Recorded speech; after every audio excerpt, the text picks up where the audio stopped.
Okay guys, we're gonna step aside from the fishing here for just a couple minutes to bring you a really interesting recipe. It's kind of a unique recipe. It's kind of a Tuscan trout dish that we're gonna make right now. And I'm working here with the Camp Chef Pro 90 stove. You've seen this on our show several times before. It's a 3-burner stove, 30,000 BTUs each, runs on propane. Sitting on top of it is Camp Chef's grill box right here. And it draws its heat from the burners, which are obviously heating up underneath there right now, as you can tell. So what we're gonna start with here is a whole bunch of olive oil. I've got a little skillet over here getting hot, and as you can see, it's really hot. And I'm gonna put like a quarter of a cup or maybe even a little bit more than that of olive oil in here. I'm gonna add a little bit of pepper to it because I like to make a flavored oil, and I'm gonna put a little bit of salt in the oil as well. All right guys, so there I've got my olive oil and it's nice and hot now, and I've actually turned the heat completely off at this point.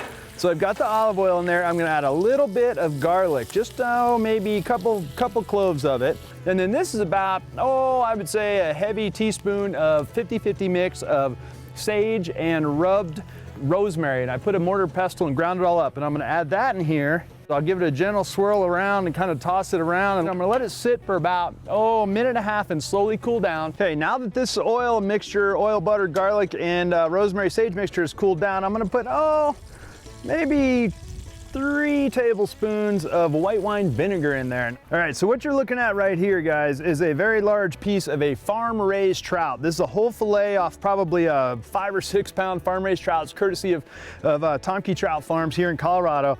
And as with anything else, it always starts with a little bit of salt and pepper. So I always use pink Himalayan sea salt. We'll give it a pretty good amount. Fresh ground pepper, of course. I'm gonna take a little bit of this oil and white wine vinegar mixture, and I'm gonna brush it on here. I'm not trying to get those big pieces of garlic on here per se. I'm really just trying to lubricate the fish, give it a little bit of fat, and it will help it grill. So what we're gonna do is I'm gonna start with the fish with the meat side down, just to get some color and some marks on it. And the only reason I have it flesh side down is to give it some color and get it started cooking. I'm not trying to fully cook it this way. And if I've done my homework correctly, it won't stick, and I can flip it right over like that. And there you go, guys. I just got a little bit of marking on it, not too much. Now this oil mixture over here is still screaming hot. We're gonna put this down on here.